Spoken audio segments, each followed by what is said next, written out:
Hi everyone, আসসালামু আলাইকুম। আরও একটি নতুন রেসিপি দেখার জন্য আপনাদেরকে ওয়েলকাম জানাচ্ছি।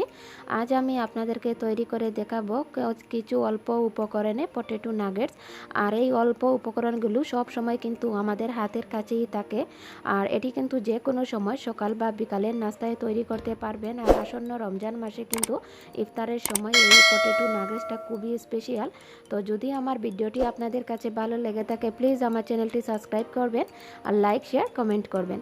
তো পটেটো নাগেটস তৈরি করার জন্য প্রথমে আমি চুলায় একটি প্যান বসিয়ে নিয়েছি। তো প্যানে আমি সামান্য মশলা এখানে আগে ভেজে নেব। তো প্যানে আমি দিয়ে দিচ্ছি এখানে প্রায় 3 টেবিল চামচের মতো তেল। আপনারা চাইলে এখানে তেলটা কম পরিমাণে দিতে পারেন। তো এখন দিয়ে দিচ্ছি আমি এখানে পেঁয়াজ কুচি। তো এখানে প্রায় আমি বড় সাইজের একটি পেঁয়াজ সম্পূর্ণটা এখানে ব্যবহার করেছি। তো আপনারা এই পর্যায়ে আপনাদের পছন্দ মতো দেবেন। দিয়ে দিচ্ছি আমি 2 থেকে 3টি কাঁচামরিচ কুচি, দিয়ে এটাকে খুব ভালোভাবে একটু ভেজে নেব, জাস্ট 1 মিনিটের মতো। আর এই পর্যায়ে কিন্তু আপনারা চাইলে এই পেঁয়াজটা না ভাজলেই হবে, আপনাদের পছন্দ মতো। তবে আমার কাছে কাঁচা পেঁয়াজের ফ্লেভার একদম ভালো লাগে না। দিয়ে দিচ্ছি আমি 1 টেবিল চামচের মতো লবণ, দিয়ে এটাকে একটু ভেজে নেব যাতে পেঁয়াজটা একটু নরম হয়ে যায়। তো এভাবে আমি 2 থেকে 3 মিনিট মিডিয়াম টু লোয়ে চুলার আঁচটা দিয়ে ভেজে নিচ্ছি। তো 2 থেকে 3 মিনিট পরে আমি এখানে দিয়ে দিচ্ছি সামান্য পরিমাণ গাজর কুচি। এটা কিন্তু অপশনাল, আপনারা চাইলে দিতে পারেন, আবার না চাইলে না দিলেই হবে। তো এভাবে আবার 2 থেকে 1 মিনিট আমি ভেজে নিচ্ছি। তো ভেজে নেওয়ার পরে দিয়ে দিচ্ছি আমি হাফ টি স্পুনের মতো হলুদের গুঁড়া, দিয়ে আবার সম্পূর্ণটা একসাথে মিশিয়ে নিচ্ছি। আর এই পর্যায়ে জালটা আপনারা আপনাদের পছন্দ মতো দেবেন। দিয়ে দিচ্ছি আমি ধনে গুঁড়া হাফ টি স্পুনের মতো, দিয়ে আবার এটাকে মিশিয়ে নিচ্ছি। আগে আমি মরিচের গুঁড়াটা দিয়ে দিয়েছিলাম। এখন দিয়ে দিচ্ছি হাফ টি স্পুনের মতো হলুদ গুঁড়া এবং হাফ টি স্পুনের মতো পাঁচফোড়নের গুঁড়া, দিয়ে জাস্ট আমি মশলাটাকে খুব ভালোভাবে ভেজে নেব। আপনারা যদি চান এই মশলাটা না ভাজতে, তাহলে না ভাজলে হবে। দিয়ে দিচ্ছি আমি হাফ কাপ ধনে পাতা কুচি। তো দিয়েই মশলাটাকে ভেজে নিচ্ছি। আর এই মশলাটা ভাজার কারণে কিন্তু পটেটো নাগেটসটা খেতে অসম্ভব মজার হয়।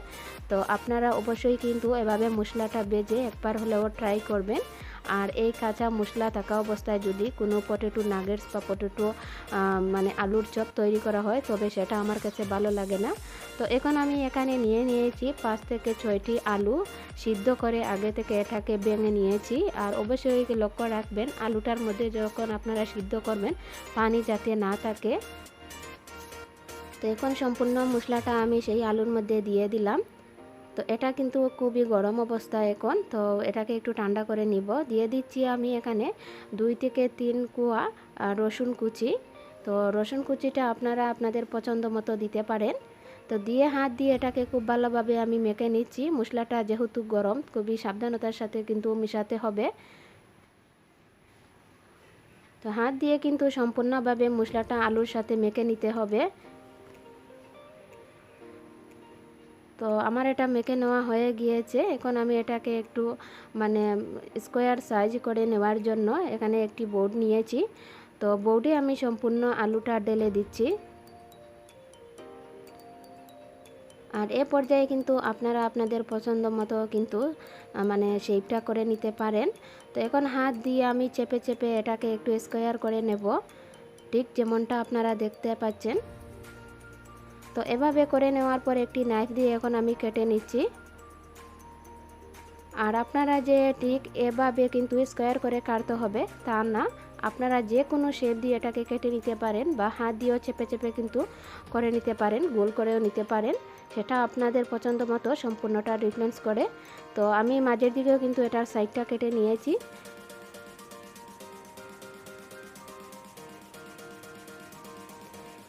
তো এভাবে কাটা হয়ে গেলে একটি আলু নিয়ে স্কোয়ার সাইজের আলুর শেপ নিয়ে আমি হাত দিয়ে চেপে চেপে আরও সমান করে দিচ্ছি, এটা দেখার সৌন্দর্যের জন্য। ঠিক একইভাবে কিন্তু আমি সবগুলো পটেটো আলুর ভর্তা এটাকে কি বলে জানি না, তো সেটাকে সবগুলো একই সাইজে করে আমি নিয়েছি। এখন একটি বাটিতে একটি ডিম ভেঙে নিয়েছি, নিয়ে এটাকে খুব ভালোভাবে আমি ফেটে নিচ্ছি ডিমটাকে। তো ডিমটা ফেটা হয়ে গিয়েছে। এখন আমি সম্পূর্ণ আলুর যে নাগেটসগুলো ছিল সেগুলোকে লাগিয়ে নিচ্ছি। তো ডিমের মধ্যে কোট করা হয়ে গেলে এখানে কিছুটা আমি টোস্ট বিস্কুটের গুঁড়া নিয়েছি। আপনারা চাইলে এ পর্যায়ে কিন্তু বেরগ্রামও নিতে পারেন। তো ডিমের মধ্যে কোট করা হয়ে গেলে আমি সম্পূর্ণগুলো দিয়ে দিব বিস্কুটের গুঁড়ার মধ্যে। তো একটা একটা করে আমি কিন্তু সম্পূর্ণ নাগেটসগুলো ডিমে লাগিয়ে নিচ্ছি। তো নেওয়া হয়ে গেলে এখন আমি বিস্কুটের গুঁড়ার মধ্যে লাগিয়ে নেব। তো এক একভাবে হাত দিয়ে চেপে চেপে কিন্তু খুব ভালোভাবে দুটি সাইডই করে নিতে হবে এই বিস্কুটের গুঁড়া দিয়ে। তো একটি একটি করে আমি সবগুলো করে নেব একইভাবে।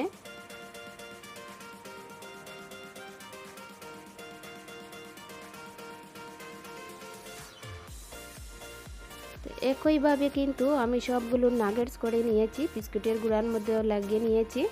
তো নেওয়ার পরে এখন আমি ভাজতে চলে যাব। তো ভাজার জন্য চুলায় একটি প্যান বসিয়ে আগে থেকে আমি হাফ কাপ তেল গরম করে নিয়েছি। আর তেলটা কিন্তু গরম থাকতে হবে। আর যখন কিন্তু নাগেটসগুলো দিতে যাবেন তখন আগুনটা চুলার কম থাকতে হবে, তা না হলে পুড়ে যাবে। তো তেলটাকে আমি পর্যাপ্ত পরিমাণে গরম করে নিয়েছি। নেওয়ার পরে একটি একটি করে নাগেটসগুলো দিয়ে দিচ্ছি। তো দেওয়ার পরে চুলার আগুনটা আমি এ পর্যায়ে কমিয়ে রেখেছি। দিয়ে এখন একটি চামচ দিয়ে এটাকে একটি একটি করে আমি উল্টে নেব।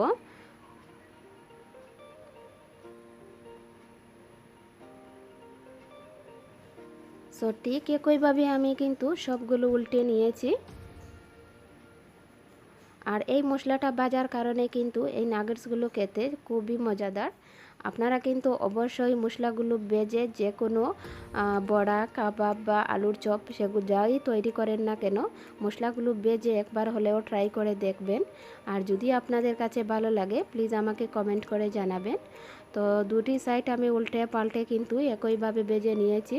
তো যখন লাল আর ব্রাউন হয়ে যাবে তখন আমি একটি একটি করে তুলে নিচ্ছি। তো এ পর্যায়ে আমি সবগুলো নাগেটস তুলে নিলাম।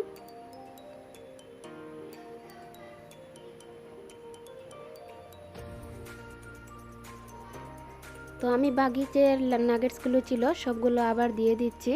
তো একটি একটি করে ঠিক একইভাবে কিন্তু আমি দিয়ে দেব। তো এভাবেই কিন্তু সবগুলো দিয়ে আমি ভেজে নেব। নেওয়ার পরে একটি প্লেটে সবগুলো তুলে নেব। তো খুবই সহজে কিন্তু অল্প উপকরণে গড়ে থাকা মশলা দিয়ে তৈরি হয়ে গেল আমার পটেটো নাগেটস। আর এটাকে কিন্তু আপনারা গার্লিক নাগেটসও বলতে পারেন। তো এটি কিন্তু খেতে অসম্ভব মজার। আপনারা একবার হলেও আমার রেসিপিটি দেখে ট্রাই করবেন মশলাটা ভেজে। তো যদি ভালো লেগে থাকে আমার রেসিপিটি, তাহলে একটি লাইক দিতে একদম ভুলবেন না। এবং কেমন হয়েছে আমার এই নাগেটসগুলো আপনারা আমাকে কমেন্ট করে জানাবেন। আজ এই পর্যন্তই। সুস্থ থাকুন, ভালো থাকুন, আল্লাহ হাফেজ।